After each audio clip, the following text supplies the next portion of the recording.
মূর্তি পূজাকারী। এই মূর্তি পূজার ইতিহাস, একটা ইতিহাস আছে যে মূর্তি তৈরি করা কোথা থেকে আসলো, কি মূর্তি কোথা থেকে তৈরি করা আসলো, কে তৈরি করলো, কার জামানা থেকে মূর্তি তৈরি করা শুরু হলো, এই আলোচনা শোনার দরকার আছে না? আদম আলাইহিস সালামের সন্তানের নাম ছিল শীস আলাইহিস সালাম। নাম কি? শীস। শীস আলাইহিস সালামের সন্তানের নাম হলো আনুস। নাম কি বলেন? আনুস। আনুসের সন্তানের নাম হলো কিনান। আনুসের সন্তানের নাম কি বলেন? কিনান। আর কিনানের সন্তানের নাম হলো মাহলাইল। কয় পুরুষ? এই কয় পুরুষ পরে এই মাহলাইলের জামানায় মূর্তি পূজা শুরু। কিভাবে? মাহলাইল ছিল অত্যন্ত ধার্মিক, যেহেতু নবী রাসূলদের সন্তান, নাতি পুতি, এই জন্য এই মাহলাইল বিশাল একজন ধর্ম প্রচারক ছিলেন। এই মাহলাইল ছিলেন একজন সুদর্শন পুরুষ। তার চেহারা যেমন সুন্দর ছিল, তার কালিমার দাওয়াতও এত সুন্দর ছিল। এই মাহলাইলের হাতে কালিমা গ্রহণ করে মুসলমান হওয়ার জন্য দূর দূরান্ত থেকে অসংখ্য মানুষেরা মাহলাইলের হাতে এসে মুসলমান হয়ে যেতেন। সুবহানাল্লাহ। এই মাহলাইল এত জনপ্রিয় হয়ে উঠেছিলেন যে এই মাহলাইলের জন্য মানুষেরা বিভিন্ন রকম দামি দামি উপহার নিয়ে আসতেন, উপঢৌকন নিয়ে আসতেন। মাহলাইলকে বিভিন্ন রকম সম্মানিত জিনিসপত্র দান করতেন। এই যে আমরা ইমামদেরকে কিছু উপহার দিই, আলেম ওলামাদেরকে উপহার দেই না, এই যে আমরা সম্মান করি, এটা শুধু আমাদের জামানায় না, আদম আলাইহিস সালাম থেকে শুরু করি।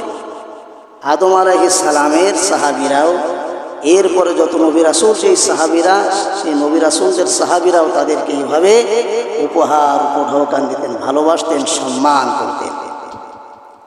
রাসূলুল্লাহ সাল্লাল্লাহু আলাইহি ওয়াসাল্লামকে অসংখ্য সাহাবীরা এইভাবে সম্মান ইজ্জত করতেন। যাই হোক, এই মাহলাইল এত সম্মানিত ছিলেন যে তাকে উপহার উপঢৌকন পর্যন্ত দিয়ে যেতেন। এক পর্যায়ে মাহলাইল এই পৃথিবী থেকে বিদায় নিয়ে চলে গেল। মাহলাইল মৃত্যুবরণ করল। মাহলাইল যখন মৃত্যুবরণ করল, তখন লোকেরা এসে দেখল মাহলাইল আর বেঁচে নাই। তখন উপহার উপঢৌকনগুলি কি করবে তারা? এই মাহলাইলের একটা সন্তানের নাম ছিল ইয়াজুদ। নাম কি বলেন? ইয়াজুদ।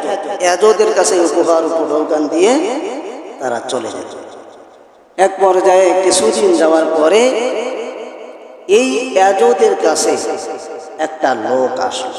কে আসলো?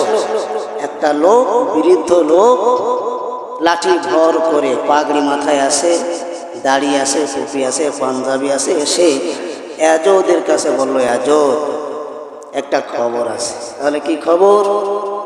খবরটা হলো, তোমরা তো অনেক সম্মানিত, তোমাদেরকে তো লোকেরা খুব ভালোবাসে, দূর দূরান্ত থেকে লোকেরা আসে, কত ভালোবাসে, তোমাদেরকে উপহার দিয়ে যায়। তবে কিছুদিন পরে কিন্তু আর উপহার উপঢৌকন তোমাদেরকে দেবে না। কালক্রমে তোমরা নিশ্চিহ্ন হয়ে যাবে, তোমাদেরকে কেউ মনেও করবে না। তখন ইয়াজুদ বলল যে আমি তো এর মানে কিছু বুঝলাম না। তখন এই লাঠি ভর দেয়া লোকটা বলছে, ইয়াজুদ শোনো, একটা কাজ যদি করতে পারো তাহলে তোমাদেরকে আজীবন মানুষেরা মনে করবে, এমনকি কিয়ামত পর্যন্ত তোমাদের কথা মনে করবে এবং তোমাদেরকে সম্মান করবে, ইজ্জত করবে। কাজটা কি করতে পারবা? ইয়াজুদ বলল, হ্যাঁ, বাপ যখন নেই তখন এমন একটা কাজ আমরা করতে চাই যে আমার বাপের সারা জীবন মানুষেরা মনে করে, সম্মান করে, ইজ্জত করে। শয়তানের কথা কিন্তু এই লোকটার কথা কি সত্য? লোকটাকে শয়তান বলছে সেই নিয়মটা, সেই কাজটা হলো, তোমার পিতার চোখগুলি কেমন ছিল, নাক কেমন ছিল, মাথা কেমন ছিল, এরপরে ঠোঁটগুলি কেমন ছিল, হাত কেমন ছিল, এইগুলি তো তোমাদের মনে আছে? ইয়াজুদ বলল, হ্যাঁ মনে আছে। তাহলে শোনো, ঠিক তোমার পিতার চেহারা যেমন, এই রকম একটা মূর্তি তৈরি করো। আপনারা মনে হয় শুনতেছেন না? ঠিক নাউজুবিল্লাহ এরম বললেই তো হবে না, জোরে সোরে বলেন নাউজুবিল্লাহ। এ মূর্তি তৈরি কোথা থেকে এলো? শয়তান বলল, ইয়াজুদ শোনো, এই মূর্তি যদি তুমি তৈরি করতে পারো তাহলে অনন্তকাল তোমার বাপের কথা মানুষেরা মনে করবে, এই মূর্তি দেখে ওরা উপহার উপঢৌকান দিয়ে যাবে। কথা কি বুঝেছে? ইয়াজুদ বলল, শোনো, এই যে মূর্তি তৈরি আমরা করতে পারি না, প্রতিমা তৈরি করতে আমরা পারি না। তখন ইবলিস বলল, শোনো, কাদা নিয়ে আসো। কি নিয়ে আসো বলেন? কাদা আনো, মাটি আনো, রং আনো, খড় কুটা আনো, ডালপালা আনো। আমি নিজেই তোমাদেরকে যেইভাবে আঁকতে বলবো সেইভাবে তোমরা আঁকবা, দেখবা মূর্তি তৈরি হয়ে গিয়েছে। নাউজুবিল্লাহ বলেন। তাহলে মূর্তি তৈরি করা শিক্ষা দিল কে? কথা বল, শয়তান। সেই শয়তান মূর্তি তৈরি করে দিল। এই জন্য মূর্তি যারা পূজা করে তারা সরাসরি কার ইবাদত করে? শয়তানের ইবাদত।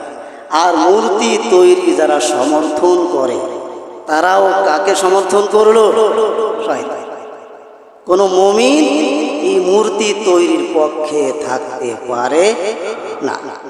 ভাইরা আমার, এইবারে মূর্তি তৈরি করলো। মূর্তি তৈরি করে রাস্তায় রাস্তায় বিভিন্ন জায়গায় টানিয়ে দিল। বিভিন্ন লোকেরা এসে এই মূর্তি দেখে দেখে খুশি হতো এবং মূর্তির পায়ের কাছে বিভিন্ন উপহার উপঢৌকান দিয়ে যেত। নাউজুবিল্লাহ।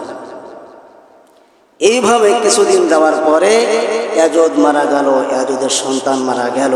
কিন্তু এর পরবর্তী বংশধরেরা এই মূর্তি তৈরি এখনো পর্যন্ত আছে। তাহলে এই যে মূর্তি তৈরি যারা করলো এরা কার বংশধর? ইয়াজুদের বংশধর। কার বংশধর? এবং এরা ইবাদত